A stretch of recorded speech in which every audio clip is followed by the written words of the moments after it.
There's something strangely we're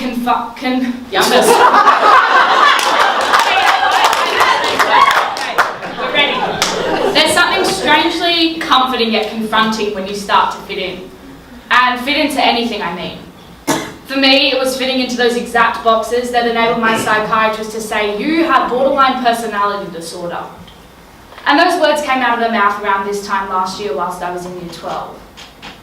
The comforting aspect is being able to say, hey, this is an actual thing. It actually exists. I'm not totally bonkers, and it's going to be hard, but it's manageable, and it's not a life sentence. And that last bit was a bit harder to figure out, but I got there in the end. The confronting aspect is the fact that you just seem to fit entirely into a box. On your file it says this is what you have, and I personally got scared that I would lose my individuality just because I fit those boxes so perfectly. You also get scared because once you've ticked boxes labeling you as having depression, anxiety or BPD or whatever it is, that this is it. This is what I've ticked the box, this is it.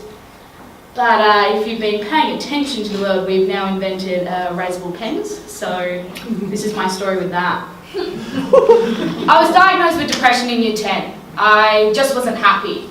At school, I felt out of place, not in a bad way, but in an uncomfortable way. I basically felt trapped. I knew exactly what I wanted to do with my life. I knew the kinds of people I wanted to be around. I knew what I wanted to study in the future. So this environment just made me feel claustrophobic and distressed. So I instantly went on medication and began to feel slightly better and saw a psychologist regularly. And that got me through the rest of that year and into year 11, but in year 12 I decided, fuck it. I got really angry at my body for not being able to feel happy on its own. I became agitated at the fact that I had to take a tiny pill every morning just to feel good.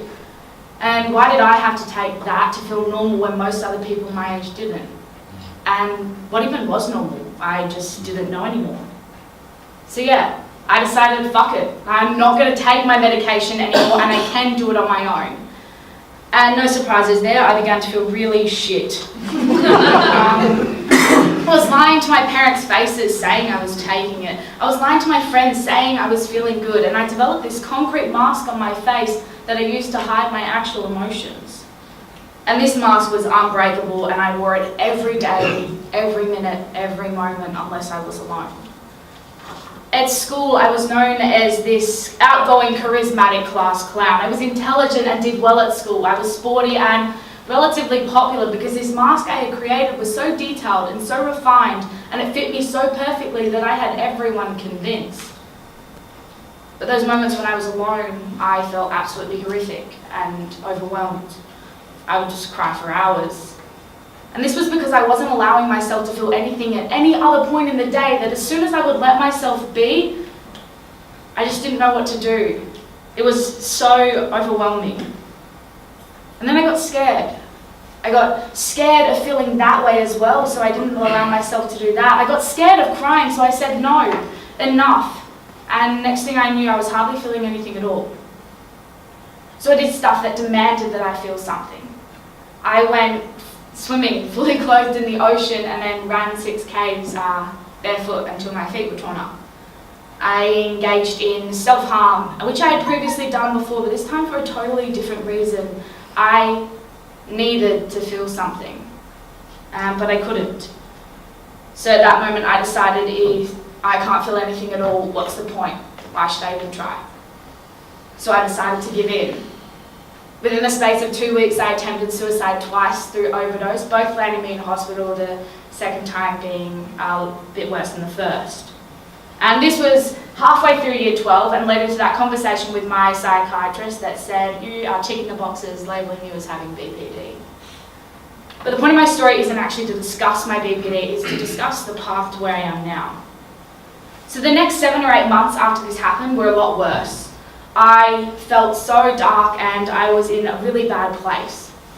And I had learned which friends I could talk to about this stuff. Some you learn just can't handle it, which is fine. And some you learn shouldn't have to handle it. And some you learn are the best people to talk to, and some days you go, fuck everyone, I don't want your help, I can do it on my own. And I mainly committed myself to this last one. However, I was fortunate enough to have a friend that demanded that I talk about anything and everything. She was always there for me no matter where I was talking about the deepest, darkest and scariest stuff. And she saved my life on quite a few times, whether she knows it or not, and I'm truly grateful for that.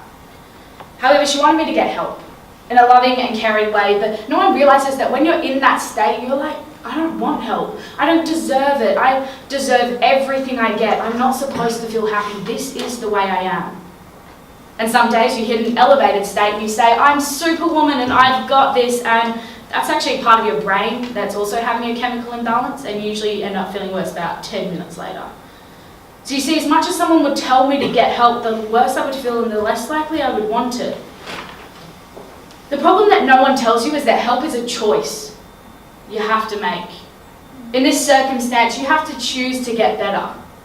I never truly understood this until I experienced it for myself. I would see people, family members, friends, anyone in a bad place and think, hey, if you just got help, you could so easily fix yourself up. But what no one tells you is that A, they may not realise they would need help, B, they may not want it, or C, they want to do it on their own. And that was me, but I just didn't know how. I'd like you to imagine you're in an unknown place that you've never been before. It can be anywhere in Australia, anywhere at all. So for me, I'm going to go with Albany. Never been there. So here I am in Albany. I don't know whereabouts in Australia it is, so let's just place that right there. Right back here apparently, thank you. And I want to get home. Is this like I want to get home.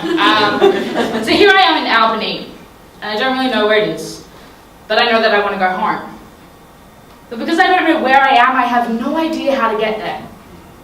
What I would have done about 6 months ago is try and drive in any direction possible, which usually made me end up further away from my home than I had actually hoped for.